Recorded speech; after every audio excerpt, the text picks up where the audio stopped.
Now tell me, how does that even make sense? If I was doing something wrong, I wouldn't be here. That's a defense? Just existing in the room makes you innocent? Please. That's like saying, if I was guilty, I'd already be in jail. Same tired energy, different day. But don't get it twisted. Her countdown is ticking. Justice always shows up. Always. Smash that like button, hit subscribe, share this video, and drop a comment, because I need your take on this circus. But before we dive deeper, rewind your memory. Way back, childhood back. Remember breaking something in the house. A vase, a lamp, something you weren't supposed to touch? Remember panicking and thinking, if I just say I didn't do it, maybe I won't get caught? That was your first taste of denial, your first little lie. And that's exactly what this moment feels like. Tiffany Henyard sitting down across from her ex-bestie turned sworn enemy, Keith Freeman. They used to roll tight.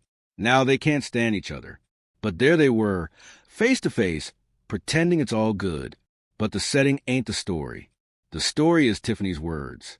And if Super Mayor is a master at anything, it's serving up lies with a smile so smooth you start doubting your own memory. She's got the script down cold.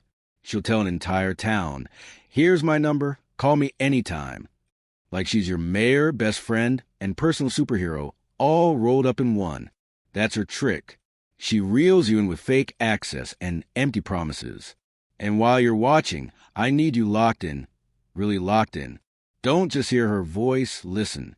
Because the second you think, well, maybe she meant well, you're already getting played. This whole thing is a stage show. Smoke, mirrors, costumes, the works. Think of this video as training camp in spotting political BS. Assume it's a lie, then go digging for truth. That's how you sharpen up.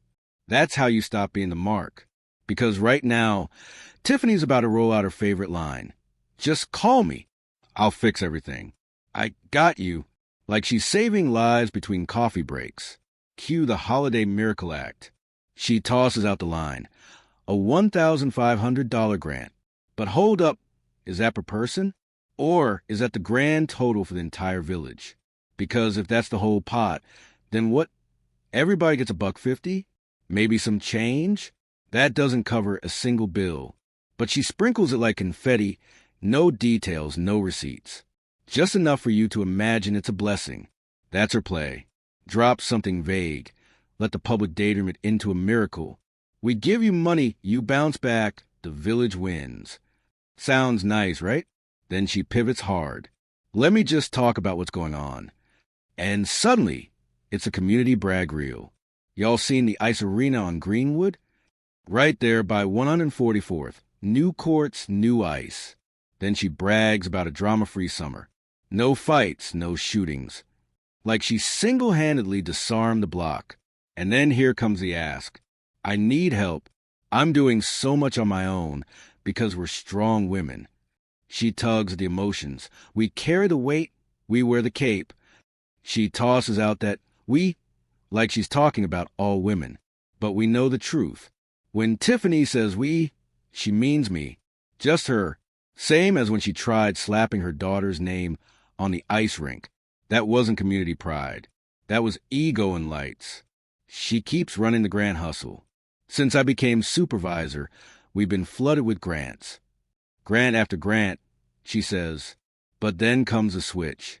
Now she blames the board for blocking $600,000 that was supposedly for a water park.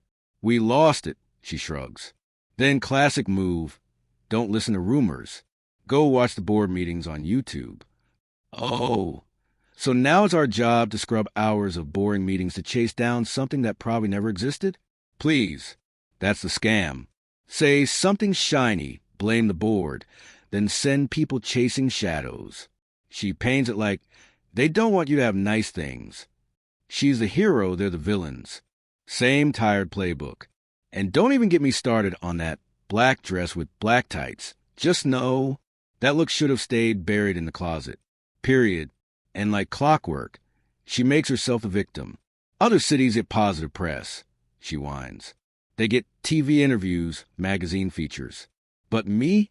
Always the bad headlines. Boo-hoo. Now she's lecturing people to educate themselves and tell your neighbors the truth. Translation: if you disagree with me, you're misinformed. It's not leadership. It's manipulation. Straight up. And then she circles back to her #1 hit single. If I was doing something wrong, I wouldn't be here. Somebody, please, explain that logic. She even adds, I'd have been struck by lightning by now. What? Since when is divine protection a legal defense? That's like saying, if I was guilty, I couldn't be R. Kelly. Fame doesn't cancel guilt. Love doesn't erase crime. And just because she's standing here free today, doesn't mean prison isn't already on the horizon. Trust it's coming. She plays the I'm a single mom card again, like that's a shield. Why would I do anything to risk being taken away from my daughter? As if motherhood cancels out accountability. Let's be real. Being a mom doesn't make you immune to bad decisions. We've all seen it. Moms in cuffs at Walmart, Target, stealing because life cornered them. Being a single mom doesn't make you crime-proof. If anything, it makes the weight heavier, the temptation louder. That's who the system crushes first. That's who takes the gamble. And no, nobody does dirt thinking it's safe. They do it thinking they won't get caught. Me? I know better. If I ever tried anything illegal, I get bagged immediately. No warning, no grace. First attempt, boom, lesson served. The universe doesn't play with me.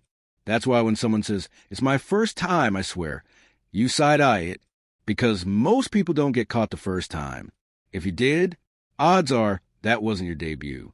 But hey, sometimes beginners really do get smacked early. I learned that once. That sting? It humbles you forever. Then she pulls out the sympathy card. It takes a lot to sit in this seat. Translation: feel sorry for me. Says politics stripped her privacy, her peace, her sanity. We're all human, we all hurt. She wants pity, not accountability. And just like that, unity becomes a rally cry. She doesn't push for it until the fire's already burning. She even brags about playing regional hero.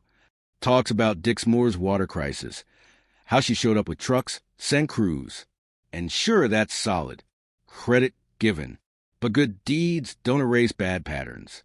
Helping one town doesn't wipe away the lies in another. And then she spins it. These are the connections we need. Which really means, y'all better go brag about me. And then it's performance mode. She calls Keith up. Talks snow routes, Keith. He steps in, happy holidays, looking like an animated psychic Pixar cut from Final Edit. His opening line, I don't like standing in front of people, it's awkward. Oh, buddy. Then it's weather updates. Snow hits at 1 p.m. Don't park on the wrong side. And the kicker? He gives out his personal cell. Like drivers in a snowstorm are going to pull over mid-blizzard to call Keith Freeman for parking advice. Sir, this ain't Waze. But that's a game, they sell access. Give out a phone number, smile, pose, and act like they're listening. It's not help, it's branding. And she circles back with her greatest hit.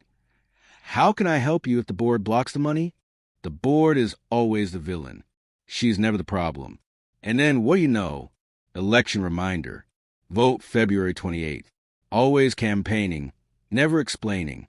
Of course, she drops Andrew Holmes' name. Her only loyal soldier. He did the will of the people. Please. If she told him the sky was green, he'd clap back at the sun for disagreeing. Pure yes-man energy. That's who she praises. And then she slips. I need 2 more like him. Meaning? She doesn't want a board. She wants cheerleaders. Then comes a sales pitch. You see more resources now, right? I keep your tax dollars here in Dalton. Cute line. But in reality, she blocks permits, kills development, scares off businesses. She locks the doors, then asks why no one walks in. Don't bring that here, she says. Then wonders why Dalton has nothing nice. Ma'am, look in the mirror. Meanwhile, she's jet-setting. Coast to coast on taxpayer money. Conferences, hotels, dinners. Collecting titles like airline miles to justify the trips. While back home, folks can't even open a shop. That's super mayor. And no, we're still not forgiving that black dress with the black tights. Some outfits don't deserve a sequel. And worst of all, the lying. She treats lies like oxygen. She didn't invent lying, but she weaponized shamelessness. Most people feel something when they're caught. Embarrassment, guilt, something. That's what keeps us human. But when you lie, double down, and gaslight an entire town, that's when it gets dangerous. Her playbook is simple. Deny, distract, deflect. Motto, say it with confidence, never look back. And somehow, after all that, she closes with, Mama loves you. Yes, she really said that.